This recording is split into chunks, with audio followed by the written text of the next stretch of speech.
Committed हैं और जो हमारे डेली वेजर्स हैं इनको रेगुलाइज करेंगे, लेकिन थोड़ा सा डेली वेजर्स को भी समझना पड़ेगा कि भाई थोड़ा सा जहां उन्होंने इतना सब्र किया, थोड़ा सब्र करना चाहिए।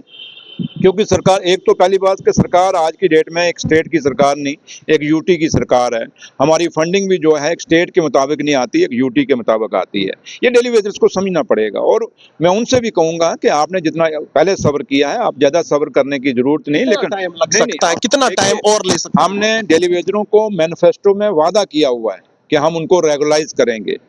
अब जब 5 साल का हमने, अब 5 साल के लिए सरकार है, 1 साल हो गया है और जल्दी हम करेंगे। और इतना जरूर है कि इन 5 साल के अंदर जितने भी डेली वेजर हैं, जो हमारा टेन्योर है, इसके अंदर सारे डेली वेजरों को हम पक्का करेंगे, चाहे फेस मैनर करेंगे, जैसे भी करेंगे, लेकिन पूरे के पूरे डेली वेजरों को अपने 5 साल के अंदर जो पहले पुराने डेली वेजर हैं इनको रेगुलाइज करेंगे।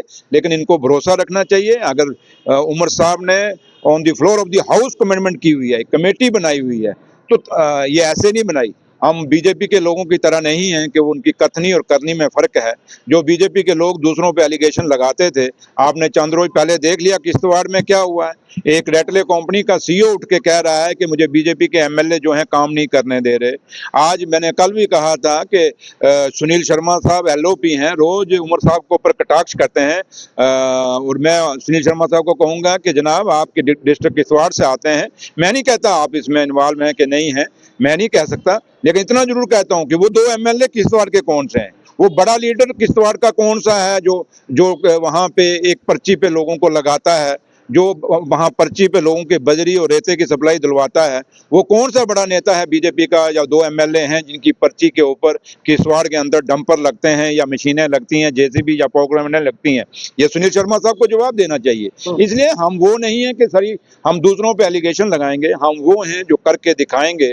और उमर अब्दुल्ला साहब की भी पूरी कोशिश है कि हम जो वादे हम करके आए हैं, मैं इस इलेक्शन जीत के आए हैं, एक एक वादा पूरा करेंगे। एक मीन्स एक, 111, जो भी हमने वादा किया है with full stop and commerce के साथ साथ जो हमने वादा किया हुआ है वो हम पूरा करेंगे। सिर्फ हमें टाइम दीजिए, हमें थोड़ा सा ठीक होने दीजिए। और लेकिन है कि हमें तो ये वादा किया गया था कि आपको स्टेट का दर्जा देंगे, बीजेपी का वादा था ये। और उम्मीद करेंगे कि सुनील शर्मा साहब आप बाकी बातें छोड़िए, आप ये फाइल कहाँ गई, एलजी साहब के दफ्तर गई, कहाँ गई, आप छोड़िए। आपका एक ही वादा है जो आपने जम्मू कश्मीर के लोगों से किया हुआ है कि हम स्टेट का दर्जा बहाल करेंगे। भैया कर दीजिए, क्यों नहीं कर दे?